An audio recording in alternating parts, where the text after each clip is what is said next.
So ayun, no, KJX, kumusta tayong lahat? Ito, he bought Bitcoin at $1. No, nakaraan. Kilala naman natin lahat yan, di ba? He is shocking new prediction. So pakinggan natin yung prediction daw niya, no? Guys, do you I think it's going a lot higher. We're going to see Bitcoin. guys, do you remember this guy here? You recommended you to buy Bitcoin at $1. Well, guess what?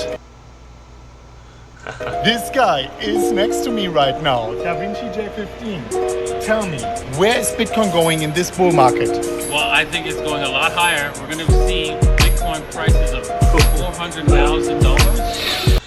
Okay, so 400,000 this bull run. Okay? So naniniwala ba kayo doon kung sakali na mangyari ba 'yon? 'Di ba? So kung titingnan natin mga kapatid, no? Possible para magkaroon ng 400k this bull run, no? Kung titingnan natin, dapat mag-quadruple yung market cap ni BTC, mga kapatid. 'Di ba? Sabi nga natin diyan eh. So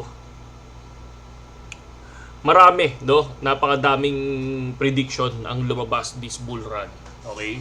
So kung mapapansin natin, talagang yung iba 250, 500,000 yan yung mga lumabas sa prediction, 'di ba? Ako kasi 120 lang talaga eh. And then hindi na ako magi-invest, no, for BTC kung mapapansin natin. So maraming mga opinion ng analysis at forecast, 'di ba? So sa Blackware solution, may tatlong senaryo sabi nila sa 2025. Yung isa, bear case 150k, base case 225k, and bull case is 400k. Mangyayari lang yan kung, sabi nga nila, magiging dovish, no, ang Fed, mababa ang interest rate, sabi nilang ganun. Malaki yung kumpanya na papasok sa BTC, no? Sabi nga nila yung Magnificent 7, no, tulad ng Apple, Tesla, Google, ayan, nabibili ng Bitcoin. Siyempre, yung US government magpapalawak ng Bitcoin reserve, 'di ba? Sabi naman ni Plan B, kung mapapansin nyo, si Plan B ay sikat na influencer din na napakagaling din sa analysis, 'di ba? Gamit niya yung RSI model niya, 'di ba? So, kung mananatiling mataas ang RSI ng 80 plus, yun yung sinasabi niya, possible ang 4 na buwan na sunod-sunod na greater than 40% monthly gains, no?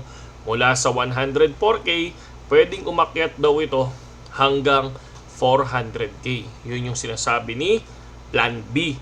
So, ako, yan dalawang lang yan yung tinitingnan ko. Pero still, sabi ko nga sa inyo, no? Para sa akin, if lumipad naman siya ng 400k, doon pa rin yung formula ko na if ever biglang babagsak ang BTC ng 60%, doon lang ulit ako magbabay. Whether malaki ba to, mataas ba masyado si BTC, kumbaga parang sa 60% ng 400k, napakalaki pa rin nun, di ba? Pero doon talaga, yun yung formula ko eh, 60% pag bumagsak yung mga hawak kong token, no? So kayo, ano yung prediction nyo for the BTC? Totoo ba na magkakaroon ng 400k? Kasi the last bull run, maraming nagsabi na ang BTC is pupunta ng 100k to 150k. Kaya lang ang nangyari, nung last bull run hanggang 69 lang inabot and then nag-drop na to. Okay? Yun yung reference lang natin. For the Bitcoin, yung trade natin kahapon, kung mapapansin natin, sabi nila, nasunog daw si KGX, no? Hindi. Pumasok ako dyan sa area na yan, okay? Pumasok tayo dyan and then nag-TP tayo ng 30%. Okay? So ayan, kaya nga tayo gumuhit, di ba? Sabi ko, once naguguhit tayo, dyan ako magti-TP. So far, nakuha naman yan. So, nasa ng resibo? Ito yung resibo natin.